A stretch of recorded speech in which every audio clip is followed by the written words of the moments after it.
Une des choses qui peut vous paraître compliquée, c'est l'amélioration de vos produits. Alors vous avez déjà peut-être certaines idées en tête, des parties que vous pourriez modifier, améliorer au niveau de vos produits. Mais avant de vous lancer dans quoi que ce soit, vous avez la possibilité de récupérer tout un tas d'informations qui vous permettront de choisir la bonne amélioration du produit. Donc on va parler de ces possibilités-là, de ces manières de faire, de ces méthodes qui vous permettent d'avoir des informations qui seront plus justes et qui correspondront aux besoins et aux demandes, aux attentes de votre audience.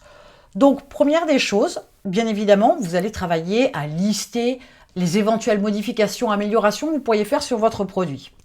Choisissez-en quelques-unes. Alors quelques-unes, pour limiter un petit peu, c'est 3 maximum, qui vous semblent les plus importantes et qui apportent le plus à votre audience, selon vous. Vous devriez connaître un minimum votre audience, bien évidemment. Et vous allez mettre en place tout simplement un questionnaire, un sondage, une enquête auprès de vos clients, mais pourquoi pas aussi auprès de vos prospects. Alors, il y a un distinguo à faire entre les deux parce que le client, lui, connaît déjà votre produit, il l'a déjà acheté. Le prospect, pas du tout.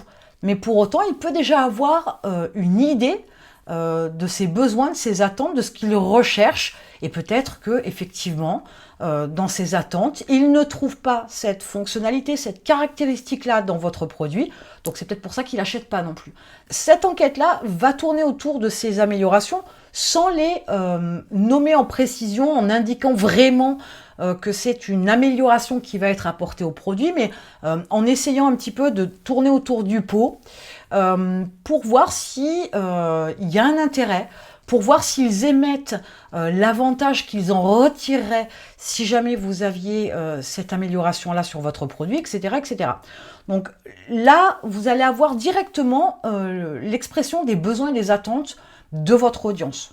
Il est clair que peut-être vous êtes parti sur l'approche de ces 3 améliorations-là, mais peut-être qu'en laissant justement une fois de plus la parole à votre audience, il pourrait peut-être soulever l'idée d'une autre amélioration que vous aviez peut-être dans votre liste de départ. Peut-être que pour eux, ça, c'est plus important que ce que vous mettez en avant dans les 3 que vous avez choisis. Donc là, vous allez vraiment pouvoir récupérer de l'information. Deuxième des choses, bien évidemment, faire des recherches sur Internet, ça coule de source. Vos concurrents, les marchés pas très éloignés non plus, hein, mais allez voir aussi à l'extérieur. Ne vous limitez pas à vos concurrents dans votre propre pays. Allez voir aussi ce qui se fait à l'extérieur, c'est non négligeable. Au-delà de ces recherches-là, il peut être intéressant aussi de voir l'évolution du marché sur lequel vous vous positionnez et donc l'évolution des produits qui sont similaires aux vôtres ou relativement proches. Voir si effectivement il y a cette croissance-là, il y a cette évolution-là, il y a de la demande.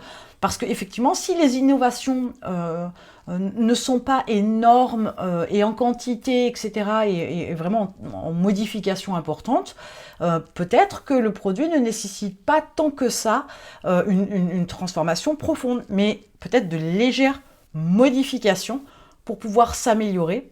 Parce que dans l'évolution du produit, ça a été mis en avant. L'idée de vouloir faire quelque chose qui change complètement, etc., c'est une bonne chose. Sauf que là, comprenez bien que s'il n'y a pas de concurrence, etc., vous rentrez avec une approche d'un nouveau produit et sur la base sur laquelle vous vous êtes développé, vous risqueriez de vous rendre compte que peut-être il n'y a personne qui achètera. Ou très peu par rapport à votre marché et votre audience de base. Donc pourquoi pas, mais c'est à réfléchir mûrement, mais justement, comme je le disais précédemment, pourquoi pas solliciter votre audience. Alors ça peut être par le biais d'un email avec votre mailing list, mais ça peut être aussi sur vos comptes de réseaux sociaux, ça peut être directement par téléphone, ça peut être aussi sympathique. Donc à voir, mais ne vous enflammez pas. Ça peut être aussi une approche, tout dépendra du produit, j'essaye de faire un peu large, pour que vous puissiez piocher là où ça vous intéresse pour vous faire avancer. Mais comme je le disais, effectivement, discuter en direct, par téléphone ou en présentiel, avec des personnes qui utilisent vos produits ou les produits de vos concurrents, peu importe, mais voir quels besoins ils ont. Tout simplement, quelles sont leurs attentes. N'y allez pas avec des idées préconçues, restez hyper ouvert et poser des questions, à savoir, oui, alors là, dans l'utilisation, est-ce que vous aimeriez voir quelque chose en plus? Si oui, qu'est-ce qui manque selon vous sur ce produit-là, etc. Et vous verrez qu'il y a tout un tas d'informations que vous pourriez récupérer. N'allez pas chercher trop loin non plus. Les informations, elles sont là. Ceux qui utilisent sont ceux qui peuvent vous dire, bah oui, il manque effectivement, par exemple, un manche, il manque par exemple, je sais pas moi, quelque chose pour pouvoir mieux tenir l'objet. Je prends un exemple, ça peut être aussi sur une prestation, peu importe, hein. Il est toujours très intéressant d'aller directement au contact des utilisateurs en restant ouvert, en ne mettant pas en avant quoi que ce soit comme possibilité.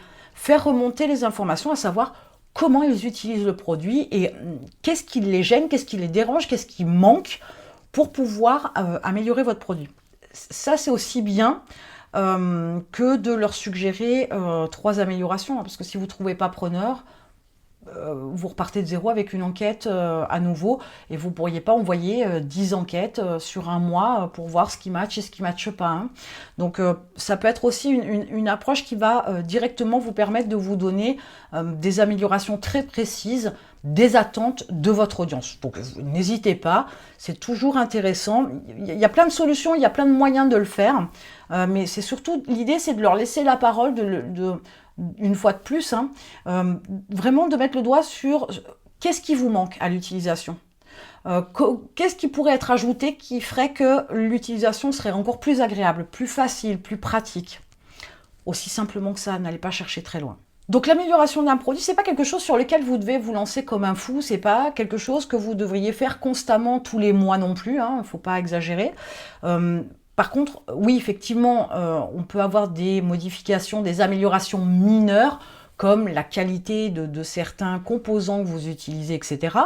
Ça peut être une approche, mais attention, il y a quelque chose qui n'est pas forcément visible comme ça, entre guillemets, au prime abord, c'est que quelquefois, le mieux est l'ennemi du bien.